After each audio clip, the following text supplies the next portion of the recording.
Hi, I'm Jeanine Nodder, and this is Chattin with Jeanine. In the studio this week is the co-founder of Abel Ebenezer Brewery, located right here in Merrimack. Welcome, Carl. Carl's Thanks for having me, Jeanine. Soderberg. Is that how you say your name? That's correct. Soderberg. Nailed it. I know, yay. And you are green, good color.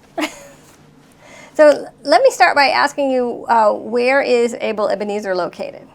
Right down the street at Columbia Circle. So yeah, we're right up on the hill on Columbia Circle overlooking the DW highway. Awesome. And how did you get the name Abel Ebenezer? Oh, wow, that's a big story. So when we were looking to start up a brewery here in New Hampshire, we really wanted it to be something.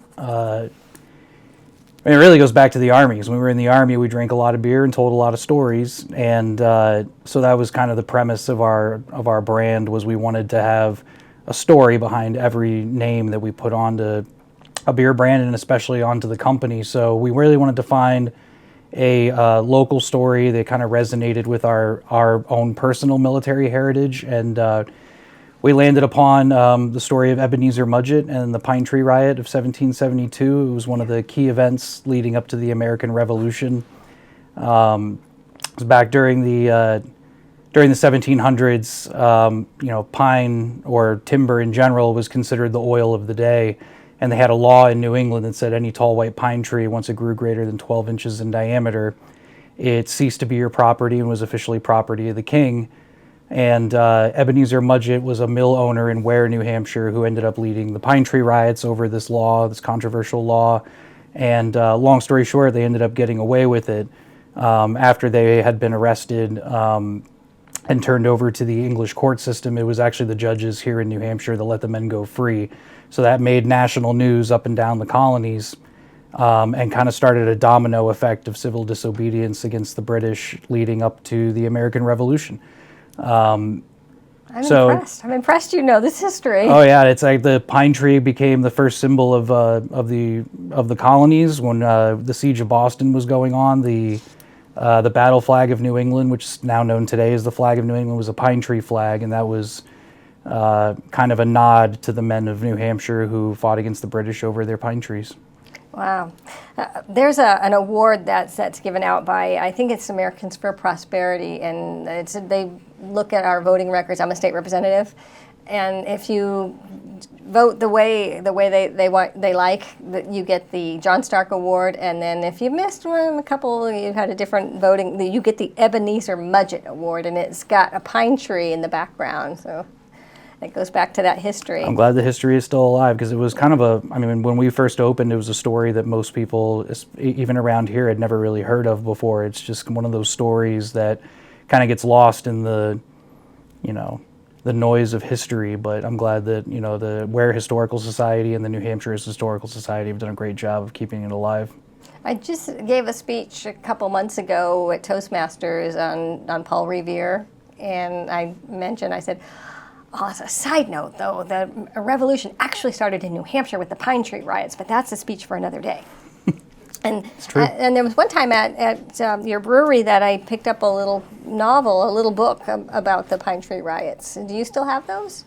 I don't believe so. I don't know. So that was an independent author out in Ware. She was a retired school teacher, and she started writing novels. She took true events from history and wrote them in novelized form, and that was one of the first ones that she did, and she wanted to do it based off of her hometown, a story from her hometown. And when we found out about the book, we really wanted to sell them, but I don't know if she still publishes that book, but I do know she's gone on, Connie Evans, and she's gone on to write other books. Well, I did read it, and then I passed it on to one of my sons. So you're a microbrewery, and what does that mean? We're just a small brewery, so we do the same thing that Anheuser-Busch does down the road. We produce and distribute beer, and we just do it on a much, much smaller scale. Mm-hmm. And you have interesting names for all your beers. Yep, everything has a story behind it. So can you go through them? Well, our biggest one is Burn the Ships, and that's the one I remembered. I wrote down. Yeah, that's our smoked IPA. We're still one of the only breweries in the country that produces smoked IPA. We buy probably more smoked malt than 99% of breweries in the country, just because it's such a unique ingredient. It's such a very hard ingredient to use in a way that's balanced and easy drinking. And that actually started as a weird garage experiment beer with me and my business partner Mike. We were Army buddies together, and when we developed the brand, we wanted to come up with something weird that no one had done before. And when we nailed the recipe, we were like, "This is just a really good beer." And it very quick. We only thought it would be a niche beer in our brewery to serve on tap at our bar, but it very quickly took on a life of its own and became now 11 years running. It's been our most popular brand. It pays the bills. It kind of put us on the map. Wow. What else do you have? Victory Nor Defeat, which is named after Teddy Roosevelt's Man in the Arena speech from 1910. That's our double IPA. That's been our second most popular brand over the last decade. And then Lady of the Lake is our newest mainstay beer that has really kind of taken off, and that's named after the original steamboat on Lake Winnipesaukee, the Lady of the Lake that was built in 1848. That was the predecessor to the MS Mount Washington. So we originally developed that brand to be just exclusively for the MS Mount Washington cruise line up at Winnipesaukee.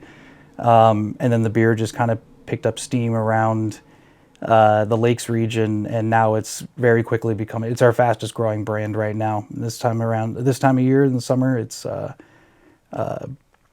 very popular choice on drafts around New Hampshire. Oh, wow. So I know during COVID there was an issue. I mean, it was really, really rough. Do you know Keith Murphy, who owns Murphy's Tap Room? Oh, yeah. Yeah, I've known him for many years, and he had to throw all that beer away. He lost tens of thousands of dollars, and it was March, and he had all that corned beef, and I remember a lot of us went and got takeout corned beef, so at least that didn't go to waste. But imagine you had to throw away beer as well? We were actually unique in that because we were self-distributing brewery, we had the ability to pivot pretty quickly. So we went to home delivery.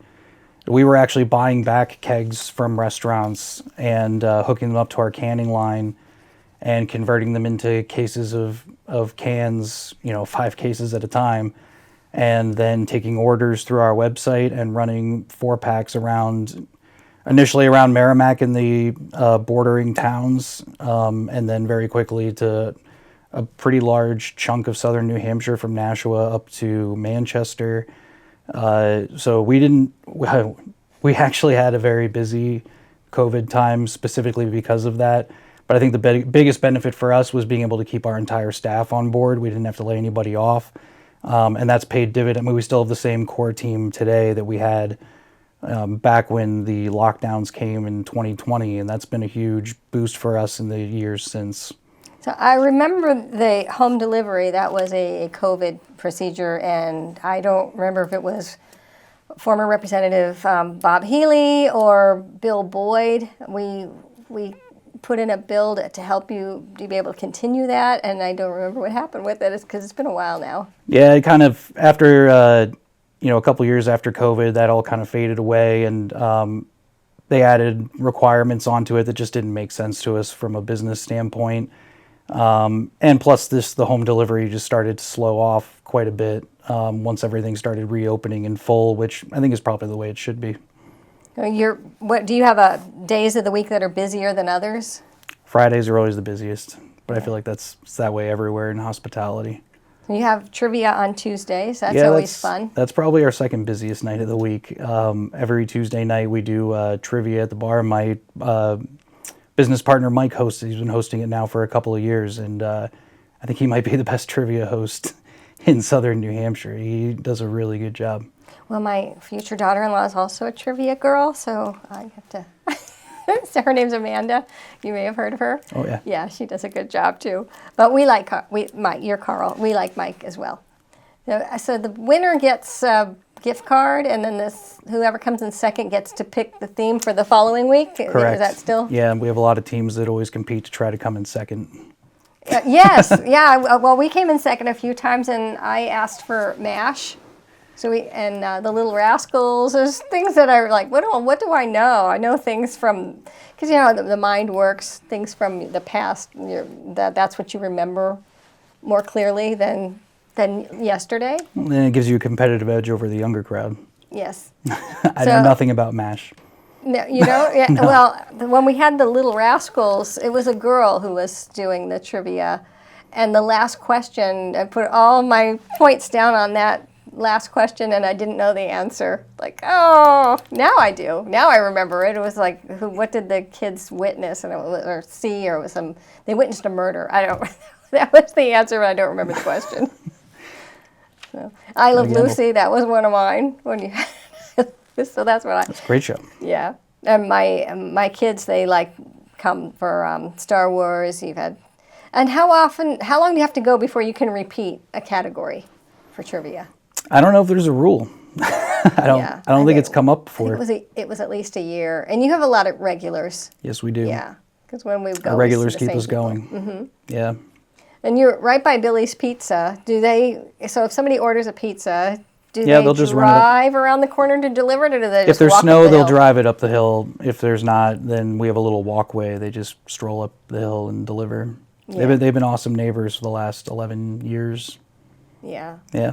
I like to see small businesses succeed, Me too. and especially in Merrimack because I live here. So Agreed. I mean, Merrimack's been a great town for small business. They've really embraced us. I mean, if you look at how many small breweries have opened over the last decade since we opened. We opened, we were the 17th brewery in the state, and now there's well over 100, but they're all opening in other towns. I don't know if, the fact that we're the only one that has opened in New Hampshire has been kind of stunning, because Merrimack has been such a great supportive town to us from the very beginning, and continues to be every day. I like the little area that you have behind it. It's got like a little walkway and some benches, and there's a rock, and the kids like to play. Yeah, we renovated our whole front yard to be an outdoor seating area during COVID, to expand our outdoor seating options, because we had to limit our indoor seating options, and it became so popular in the summer that we invested a good amount of money into renovating it, making it a nice seating area in the summertime. You have some dogs that are regulars as well. We have a lot of dogs who are regulars. Very dog-friendly brewery. Everyone's afraid of my dog. I don't think our dog can come and visit. That is one of the rules. Dogs have to be well behaved. Yeah. So we do have a law in New Hampshire that you can't have just a bar. You can't have just alcoholic beverages. You have to have food. Yep. So what do you have available for food? We typically rotate, so we do have simple options behind the bar, pretzels and little pizzas, but most of the time it's food trucks. We invite a lot of local, again, small business food trucks to come and park outside the brewery. We don't charge them anything. We actually had a 50 amp outlet installed on the outside of the building, so that food trucks don't have to run their generators. They can plug in and use our electricity. That's nice of you. Yeah, it's really nice too, just the amount of variety. So our bar manager Nicole has done a really good job of getting herself into the weeds of the food truck business here in southern New Hampshire. And food trucks that's a tough business, and one of the hardest things for them is finding a place to park. So the fact that we can offer that for free and offer them a customer base where if they have a Thursday night or a Friday night or a weekend during the day where they need to fill some hours and drive some revenue, it's nice to be able to offer them that option. How many trucks can you fit there at one time? Most of the time one, but on bigger parties we try to do two. Do you know the names of, or can you think of any of the names of some of the trucks? Or Oh yeah, Up in Your Grill, right up the usually parks right up the street at the Vault is a big one. I've seen that one. We have the sauce food truck that comes in. He does tacos and Jamaican chicken, and we've had the Dom's steak tip food truck in a lot recently. I like food. I really, really like food. So Yeah, me too. Yeah. So yeah, we always try to have a good variety of food trucks, and Nicole keeps updating the schedule every week of which ones are on the lineup to come by the brewery. Mm-hmm. Oh, that's awesome. I asked you about the history, and I noticed your hat. It says "Come and Drink It," so that's kind of a take on history. Yeah, we like to take, especially pieces from American military history, being Army guys, and kind of put our own spin onto it. So this is like a rendition of the Gonzales flag, which is from the Texas Revolution, the "Come and Take It" flag, and so we just made it beer related. Come and drink it. Put a beer can on it instead of the cannon. And we've done that with a lot of, we've taken the New England pine tree flag and put our logo on it instead of the original pine tree. Yeah, Yeah, so we love taking like little pieces of history and making them Abel Ebenezer specific. What I failed to say earlier in the show was thank you for your service. Oh, thank you. I meant to appreciate say it. that. And I noticed that you, in the bar there, you have like a board that has different patches that people have brought in. My son's unit is up there as Yep. well. Yeah. Yeah, we have a. We actually have to get another board up there, so we just keep adding boards as people bring in patches. I mean, we have as part of our regular loyal customer base, a lot of them are veterans. We have a lot of veterans that come through the brewery, and we invite any of them to bring in a patch, and we'll hang it on the wall. Yeah. So my son is dead. They're going to be coming to visit soon, so I'm sure they'll be in. We should Sweet. go for trivia because it's been a while since we went to Tuesday trivia. I don't know why. Now's the time of year to go. Mm-hmm. And then you also have hats and you have nice clothing, sweatshirts or what do you call those shirts? The long sleeve shirts that you have? Hoodies. Yeah, we do. We try to mix up merchandise, try to make it fun, throughout the year. Mixture of T-shirts, hoodies, hats. So my husband was saving up all his wins from the times that he won from trivia, and he waited so he can get a nice shirt there. Nice, Yeah. That's smart. Instead of just a T-shirt, and then he goes, I want to wait till they have this other thing again because it's sold out. And yeah. Awesome. What do people like the most out of the merchandise? The hats? Ooh, yeah, probably the hats. Hats are easy. And then, I mean, our most recent run of T-shirts, we went a completely different direction with the graphic design, and those have been really popular too. Our new Burn the Ship shirt is very popular. Oh, I'll have to check that out. I forgot what I was going to ask now. Oh, how do you make beer? Can I ask that? Yeah. Beer is one of the oldest, I guess, products of humanity. It's really simple. You're just taking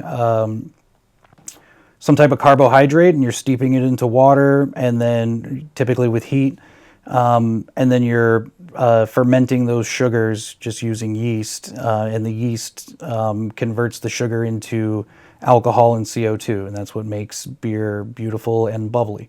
And then we add, on the boil side, we'll add hops to help balance out the sweetness from the malts, because the malts that we use in the beer are very sweet.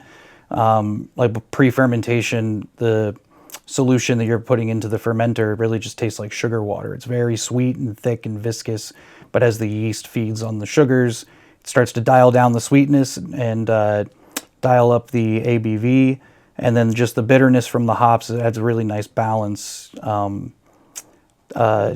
the sweetness from the malts. And so that's really the fun side of beer, is figuring out what types of malts and what types of hops play really well together in what quantities, so that 4, 5, 6 weeks down the road, when it comes out of the fermenter, cold and carbonated, it actually tastes like a good beer.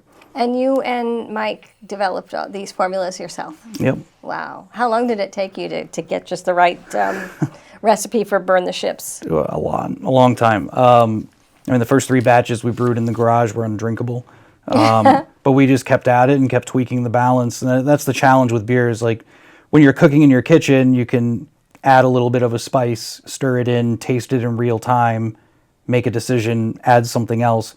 Beer isn't that way, because you have to wait weeks before the product is finished. And then you have to figure out, okay, what don't I like about it? And then go all the way back to the beginning and try to figure out what to adjust. So Burn the Ships was a challenge, but that was kind of the labor of love in the beginning of, let's see if we can figure this out. And we did come pretty close to just ditching the idea altogether, because I'm like, well, maybe there is a reason that no one else has made a smoked IPA before. But look, maybe the 5th or 6th batch, we nailed the balance and was like, this is just a really good beer and has to be something that we bring to market. So your business started in a garage? Yeah, my garage. Didn't Aerosmith start in a garage? I'm sure a lot of businesses started in garages, yeah. And so you're a success, the American dream, success story. So far. That's pretty cool. Yeah, it feels good. Yeah. When did you open? June 2014. Okay. And do you ever have people, like a big crowd where there's just nowhere to sit and people have to wait? And Oh, yeah. Especially this time of year when it's nice out. But I think that's what's nice about having the expanded outdoor seating.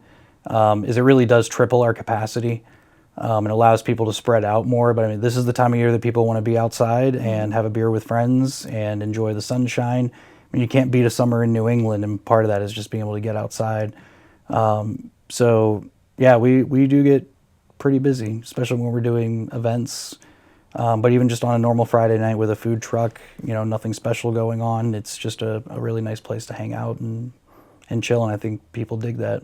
Do you have other beverages available besides beer? We do. We do offer a couple of wines and some non-alcoholic beer options from other breweries, and we do offer sodas, waters, everything else. We are not a full bar, but yeah, wine, beer. All the beers are produced right on site at our facility in How many Merrimack. different recipes do you have? At any given time, 6. We have 6 on draft at any given time. 4 of them we try to keep mainstays, and we rotate the other 2 lines with seasonals throughout the year. You got Burn the Ships is the most popular, and then you have, forgot the other name of the other one, the second one. And Victory. Victory. Victory over... Victory nor defeat. Victory nor defeat, okay. Yeah. And have you always been interested in history? Have you always been a history buff? I have. I grew up in a family of Civil War reenactors. Oh, that's so cool. Yeah, so my parents would dress me up on weekends and take me to Gettysburg or Harper's Ferry or Antietam. And that's my bucket list. I really want to go visit all those sites. It's awesome. Well, I have been to Gettysburg. I grew up in the Washington, D.C. area, so I grew up surrounded by a lot of that history. I grew up going to the Smithsonian most weekends, watching history documentaries. So I came up in history, and then when I joined the military and went to the officer candidate school, I mean, there's a lot of really demanding training, but what a lot of people don't know is there's like 3 weeks of classroom military history training. The infantry school keeps PhD professors in American military history on the staff.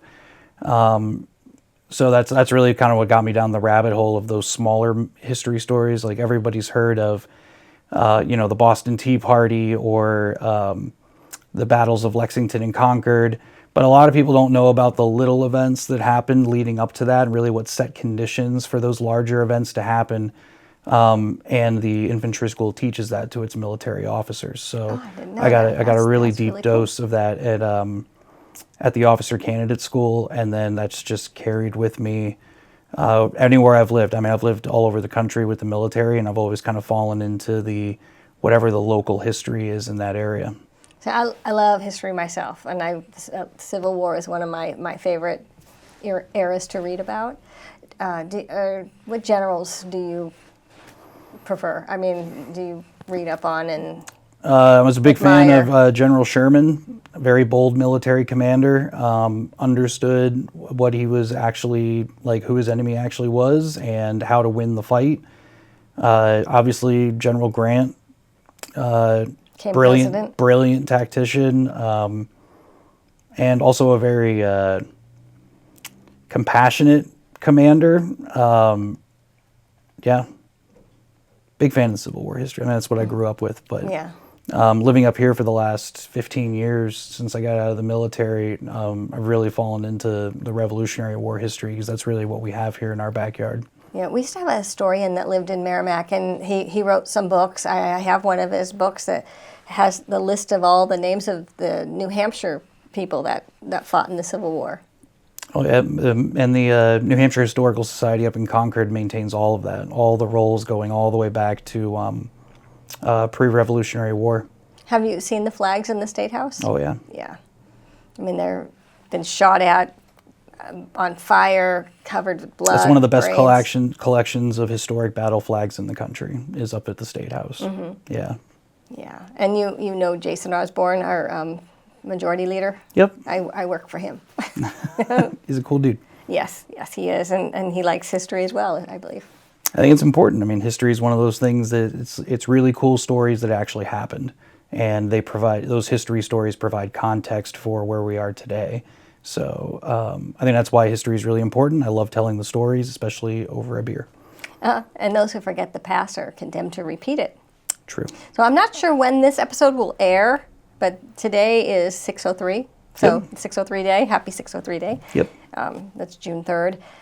June 6th, of course, is the anniversary of D-Day. And I'm giving a speech for my Toastmasters class on D-Day, and I'll be highlighting Sergeant Noel Doobie, who lived in Rollinsford, New Hampshire for a number of years before he settled in Pepperell, Massachusetts. But he was the GI that blew the wall on the beach at Normandy that day. And when I first started this show, it was October of 2006, and he was the first person I called to be on the show, because I met him in 2003. So he was the second guest. He was my very second show, and I said like 100 times on the show, so I'm reluctant to re-air it, but it was just so fascinating to get to meet him. I can imagine. It must be a great conversation. And he was a hero, yes. And yeah. He told us, how it took 10 cases of TNT to blow the wall, and they didn't know that it was going to blow through both walls. They thought it was just going to be one wall at a time, and it went through two. And then later on, he had to defuse bombs, and he blew himself up. It's a wild story. Yeah. Yeah. But you would probably like that episode, even if you can get through all the ums. Yeah. Yeah, I'm sure he has a great story. Yeah.